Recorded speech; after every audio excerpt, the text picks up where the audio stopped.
Scattering of light. सो अब हम discuss करते हैं स्कैटरिंग ऑफ लाइट को। टिंडल इफेक्ट या स्कैटरिंग ऑफ लाइट, नाम डिफरेंट है बट ये काम दोनों का सेम ही है कि जब हमें लाइट का पाथ विजिबल होता है और उसके अंदर हमें डस्ट पार्टिकल्स मूवमेंट करते हुए नजर आते हैं, उसी को हम टिंडल इफेक्ट बोलते हैं, उसी को हम स्कैटरिंग ऑफ लाइट बोलते हैं। उसके बाद अगर हम बात करें तो स्कैटरिंग ऑफ लाइट के कुछ रूल्स होते हैं हमारे पास। वो रूल्स क्या होते हैं? जो पार्टिकल स्मॉलर होंगे वो स्मॉलर वेवलेंथ वाली लाइट को स्कैटर करेंगे, जो लार्जर पार्टिकल होंगे वो लार्जर वेवलेंथ वाली लाइट को स्कैटर करेंगे। और एक रेलिफ प्रिंसिपल होता है, रेलिफ जो है साइंटिस्ट का नाम है, उन्होंने एक प्रिंसिपल बनाया था स्कैटरिंग का। वो क्या कहा था? स्कैटरिंग इज, ये साइन है इनवर्सली प्रोपोर्शनल का, scattering is inversely proportional to fourth power of lambda. इसको क्या बोलते हैं? लैम्डा। एक्चुअली ये किसका सिंबल होता है? वेवलेंथ का सिंबल होता है। मतलब स्कैटरिंग में और वेवलेंथ में रिवर्स रिलेशन है। आपको इतना डिफिकल्ट ये फॉर्मूला नहीं है, लेकिन आपको कम से कम ये जरूर याद रखना है कि स्कैटरिंग में और वेवलेंथ में उल्टा रिलेशन होता है, रिवर्स रिलेशन होता है। यानी जिसकी वेवलेंथ ज्यादा हो उसकी स्कैटरिंग कम होती है, और जिसकी वेवलेंथ कम हो उसकी स्कैटरिंग ज्यादा होती है। ये बात आपको समझ में? अब ये वेवलेंथ होता क्या है, ये वेवलेंथ आपको समझना पड़ेगा।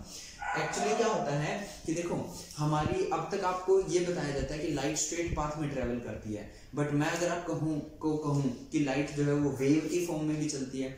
लाइट के पास ड्यूअल नेचर होता है। ड्यूअल मतलब दो नेचर होते हैं। ड्यूअल सिम के मोबाइल फोन आप लोगों ने देखे होंगे, मतलब उनमें दो सिम हम डाल सकते हैं। सिमिलरली हमारी लाइट के पास दो नेचर होते हैं। वो क्या होते हैं कि लाइट स्ट्रेट पाथ में भी चलती है और लाइट वेव की फॉर्म में भी चलती है। वेव की फॉर्म मतलब जैसे पानी में वेव्स होती हैं, आप वाटर में पत्थर फेंकते हो तो वेव नहीं बननी स्टार्ट हो जाती है, या आप एक रस्सी को कहीं टाई करके बांध कर उसको ऐसे हिलाओगे तो उसमें वेव प्रोड्यूस होगी ना, उसको भी हम वेव बोलते हैं। तो लाइट स्ट्रेट पाथ में भी ट्रेवल करती है, लाइट वेव की फॉर्म में भी ट्रेवल करती है।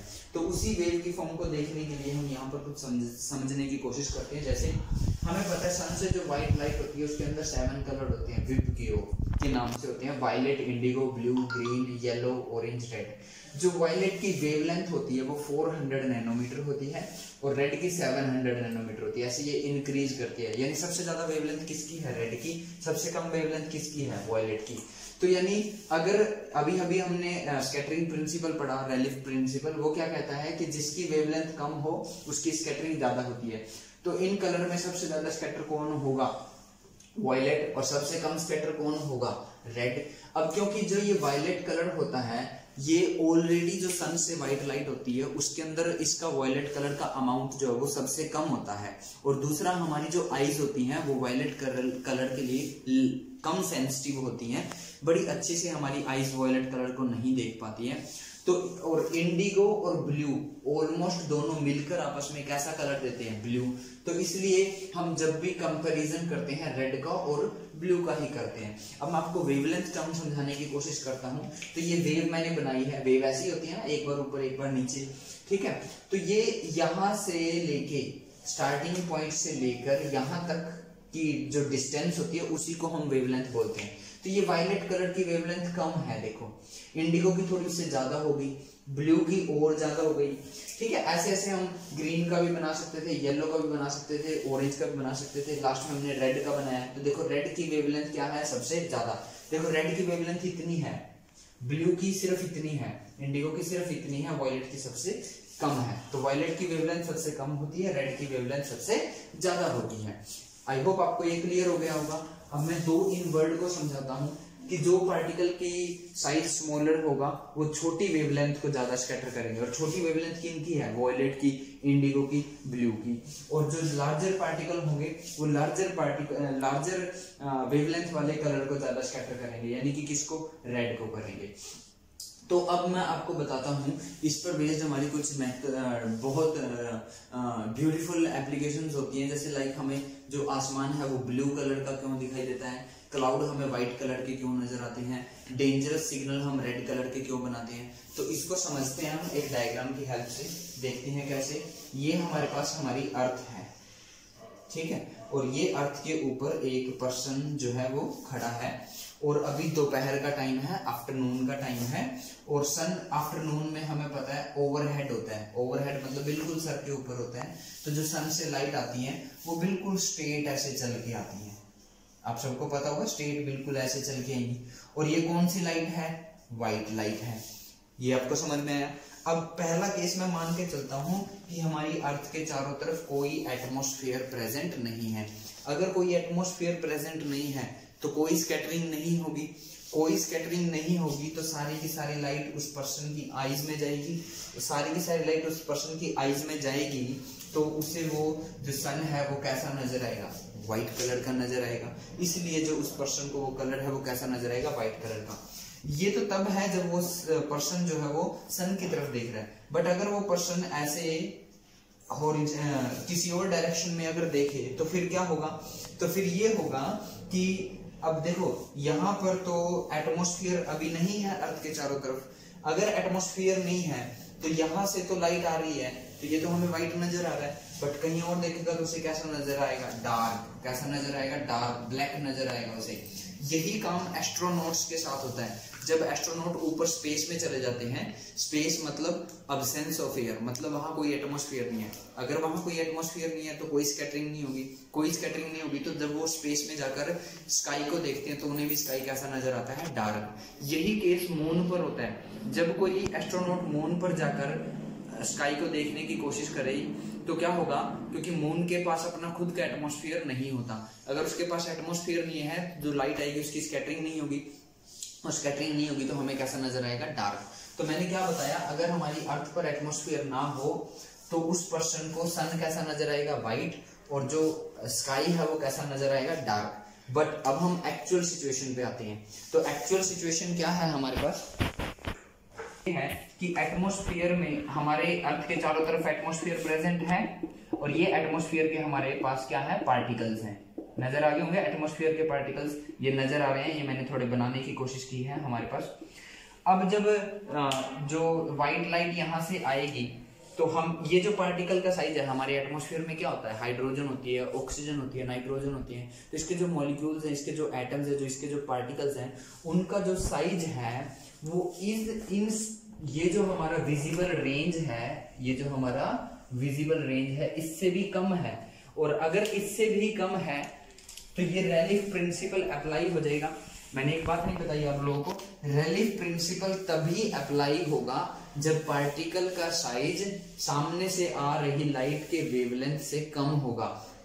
तो हमारी एटमॉस्फेयर में हाइड्रोजन, ऑक्सीजन और नाइट्रोजन के जो पार्टिकल है उनका जो साइज है वो इस स्पेक्ट्रम से, इस 400 नैनोमीटर से भी कम है, इसलिए रेलिफ प्रिंसिपल अप्लाई होगा। रेलिफ प्रिंसिपल अप्लाई होगा तो रेलिफ प्रिंसिपल के अकॉर्डिंग सबसे ज्यादा स्कैटरिंग किसकी होगी? ब्लू कलर की, और सबसे कम स्कैटरिंग किसकी होगी? रेड कलर की। तो जब यहां से वो लाइट यहां पर आई तो यहां से ब्लू कलर तो स्कैटर हो गया, स्कैटर होके फैल गया, और बचे देखो वायलेट तो मैंने ऑलरेडी अभी पहले बताया आप लोगों को, वायलेट तो कम है तो उसको तो छोड़ दो। इंडिगो और ब्लू की स्कैटरिंग हो गई और दोनों ऑलमोस्ट ब्लू होते हैं, तो बचेगा क्या? ग्रीन, येलो, ऑरेंज और रेड। ये ग्रीन, येलो, ऑरेंज, रेड जो है वो उस पर्सन की आई में पहुंचेगा और चारों तरफ ब्लू फैल जाएगा, इसलिए हमें स्काई तो नजर आएगा ब्लू, और जब हम सन की तरफ देखेंगे तो सन हमें येलो नजर आएगा। सन हमें कैसा नजर आएगा? येलो, क्योंकि ये जो ग्रीन, येलो, ऑरेंज, रेड है ये हमें चारों कलर मिलकर येलो जैसी अपीयरेंस देते हैं। ध्यान से सुनो, ध्यान से समझ लो।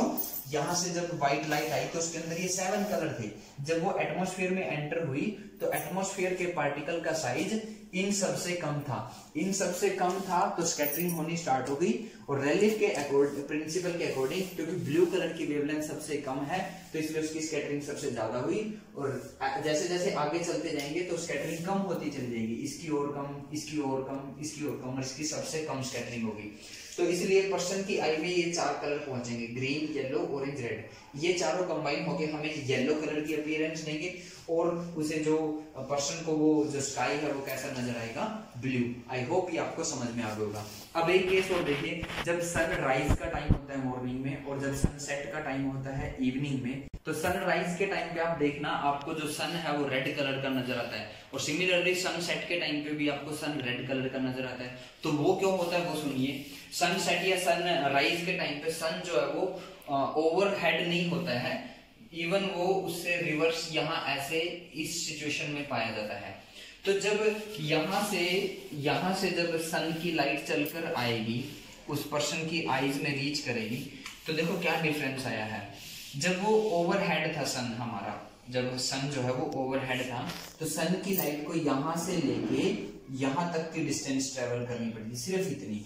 और जब सन यहाँ पर है सनसेट के टाइम पे, इवनिंग टाइम पे, तो सन की लाइट को इतनी डिस्टेंस जो है वो एटमॉस्फेयर से ट्रेवल करनी पड़ रही है।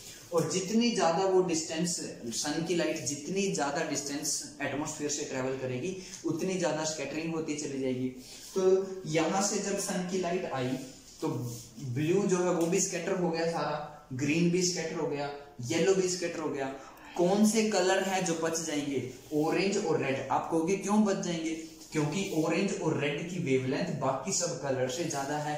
अगर इनकी वेवलेंथ ज्यादा है तो इनकी स्कैटरिंग कम है, अगर इनकी स्कैटरिंग कम है तो फाइनली हमारी आईज में सिर्फ ऑरेंज और रेड ही बचेगा। और ऑरेंज और रेड पहुंचकर हमें जो सन है वो कैसा नजर आना स्टार्ट हो जाएगा? रेड। इसी रीजन से हम जो डेंजर सिग्नल होते हैं वो रेड कलर के बनाए जाते हैं।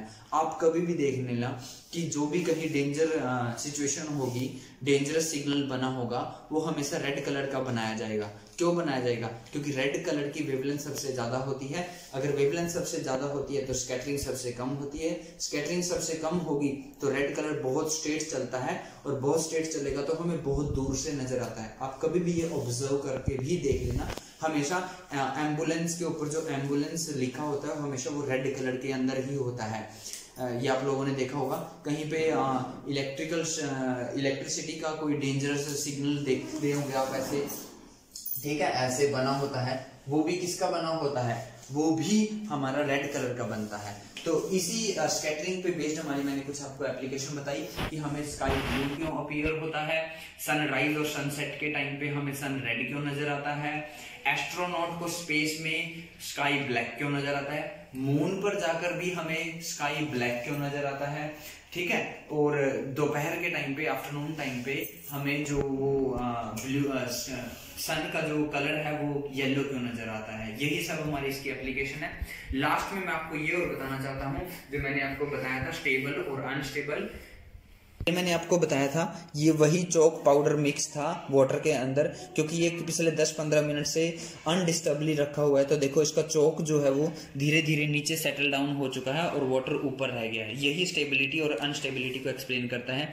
इन दो सॉल्यूशन में देखो ये भी उसी टाइम से रखे हुए हैं, बट इनमें इसमें सॉल्ट अलग नहीं हुआ है और इसमें डेटोल अलग नहीं हुआ, बट इसमें चौक सेटल डाउन हो चुका है। हमने टिंडल इफेक्ट और स्कैटरिंग ऑफ लाइट को कंप्लीटली डिस्कस किया। आपको कि सर लर्न कैसे करना है, तो आपको टिंडल इफेक्ट की सिर्फ डेफिनेशन और वो डायग्राम लर्न करना है। आपको कोलाइडल सॉल्यूशन, सस्पेंशन और ट्रू सॉल्यूशन की कोई डेफिनेशन, कोई प्रॉपर्टीज लर्न नहीं करनी है। आपको जो मेन याद करना है वो करना है स्कैटरिंग ऑफ लाइट और उस पर based phenomena, blue colour of sky, white colour of cloud. अब इसमें एक लास्ट टॉपिक हमारा रह गया, व्हाइट कलर ऑफ क्लाउड क्यों होता है। अब क्लाउड जो होते हैं वो स्काई के कंपैरिजन में थोड़ा सा हमारे नीचे पोर्शन में होते हैं, और क्लाउड के अंदर वाटर की ड्रॉपलेट्स होती हैं। अगर वाटर की ड्रॉपलेट्स के साइज की बात करूं तो वाटर के ड्रॉपलेट्स का साइज ये जो लाइट की वेवलेंथ है इनसे ज्यादा हो जाता है। अगर इनसे ज्यादा हो गया तो रेली प्रिंसिपल अप्लाई नहीं होगा। तो इससे क्या होगा, जितने भी कलर आ रहे हैं सबकी स्कैटरिंग सेम होगी। अगर सबकी स्कैटरिंग सेम होगी तो सब हमें मिलके कैसा कलर देंगे, व्हाइट।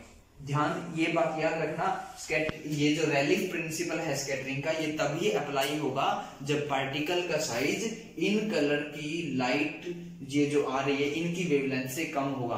बट जो क्लाउड है, क्लाउड के अंदर वाटर ड्रॉपलेट्स होती हैं और उनका साइज इनकी वेवलेंथ से ज्यादा होता है, इसलिए ये प्रिंसिपल अप्लाई नहीं होगा, इससे रिवर्स प्रोसेस होगा। जो सभी कलर की स्कैटरिंग होगी वो इक्वल होगी, इसलिए हमें वो कैसा नजर आएगा, व्हाइट। तो आज की इस वीडियो में इतना ही, थैंक यू।